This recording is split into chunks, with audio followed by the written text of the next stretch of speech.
dan saudara-saudaraku yang ada di rumah. Kembali lagi berjumpa bersama saya Vensa Dev dalam berkat-berkat sukacita yang baru hari ini. Sudah tidak asing lagi bagi setiap kita yang dari semasa kecil pergi ke sekolah minggu, mendengarkan firman, bahkan mendengarkan sebuah kisah dari seorang tokoh Alkitab yang dipakai Tuhan secara luar biasa hebatnya, yaitu Daud. Dengan kisah terkenalnya seorang yang kecil mengalahkan seorang yang bertubuh besar, Daud mengalahkan Goliat. Tetapi karena Tuhan bekerja atas pribadinya Daud, hingga ia pulang dengan membawa kemenangan. Bapak, Ibu, dan saudara-saudaraku yang kukasihi, hari-hari ini begitu banyak orang yang ingin berhasil, begitu banyak orang yang ingin sukses, begitu banyak orang yang ingin menjadi seorang pemimpin. Namun itu semua tidak segampang dan semudah seperti yang apa saya bicarakan. Tetapi ada proses dan step-step yang harus dikerjakan untuk bisa mendapatkan keberhasilan itu. Hari ini kita akan belajar daripada kehidupannya Daud, dari hatinya Daud. Apa yang membuat Tuhan bisa bekerja dalam kehidupannya Daud? Apa yang membuat Tuhan akhirnya jatuh cinta sama Daud, memilih Daud, sehingga Daud diangkat, dipilih, diurapi Tuhan menjadi seorang raja. Kita mundur dan kita lihat kehidupan latar belakang daripada Daud. Daud adalah anak bungsu dari 8 orang bersaudara. Dengan pekerjaannya menurut kasat mata kita, menurut kasat mata manusiawi kita, pekerjaan yang sangat sederhana, pekerjaan yang kecil, pekerjaan yang gak ada artinya, yaitu seorang penggembala domba.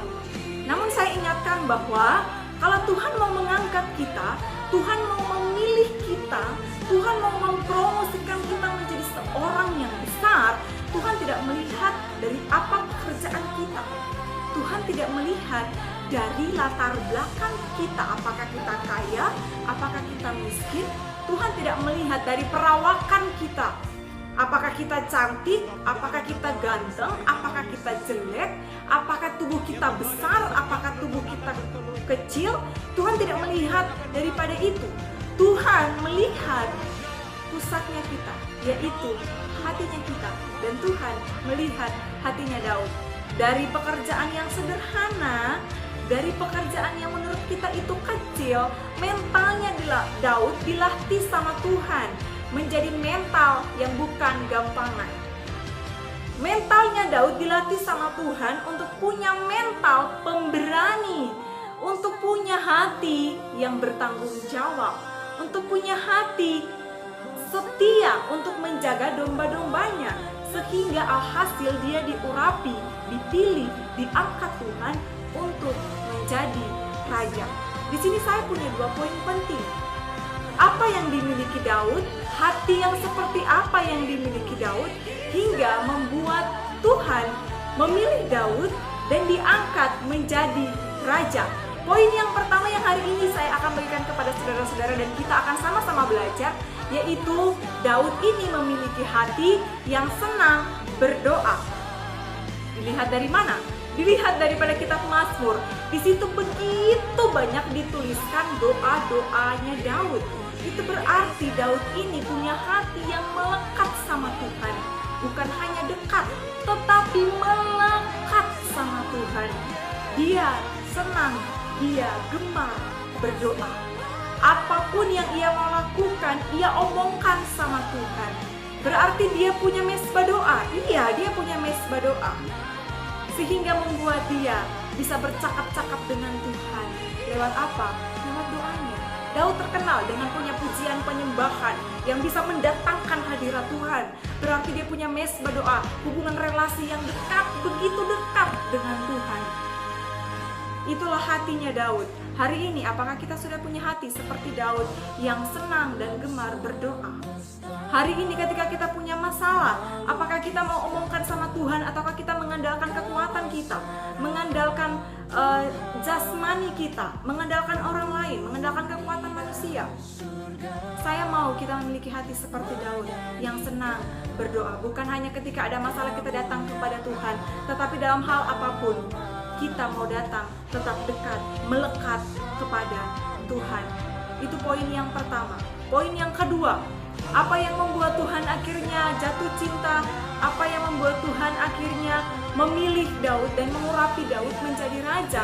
Poin yang kedua yang dimiliki oleh Daud, Daud punya hati yang sepenuhnya percaya kepada Tuhan. Bapak, Ibu, dan saudara-saudaraku, berbicara mengenai soal sepenuhnya itu berarti nggak setengah-setengah, itu berarti nggak separoh, itu berarti nggak 50%, tetapi 100%, totalitas, semuanya. Pengharapannya Daud hanya kepada Tuhan. Dia bergantung sepenuhnya kepada Tuhan. Terlihat dalam 1 Samuel 17 ayatnya yang ke-45, di mana Daud dia datang kepada orang Filistin itu, kepada Goliat, dia berkata bahwa aku datang tidak membawa pedang. Dia datang kepada orang Filistin itu tidak membawa pedang, seperti layaknya seorang petempur-petempur hebat, seperti layaknya seorang petarung-petarung profesional. Tidak, dia berkata, Daud berkata kepada orang Filistin itu, yaitu Goliat, bahwa dia datang dengan membawa, beralaskan nama Yesus Kristus, Allah yang punya alam semesta, Allah segala barisan orang Israel. Kuasa Tuhan nyata dalam kehidupan Daud. Daud mengalahkan Goliat.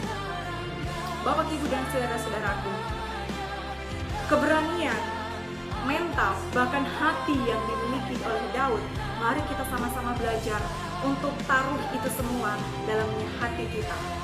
Belajar daripada pribadi Daud yang senang berdoa, yang percaya sepenuhnya sama Tuhan. Akhirnya apa? Dia diangkat sama Tuhan, dia dipromosikan sama Tuhan, dia dipilih Tuhan, diangkat menjadi raja, diurapi Tuhan menjadi seorang pemimpin bangsa yang besar.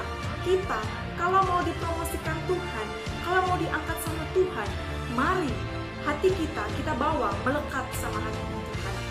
Agar apa? Apapun yang sudah kita rancangkan, Tuhan turut ambil bagian di dalamnya.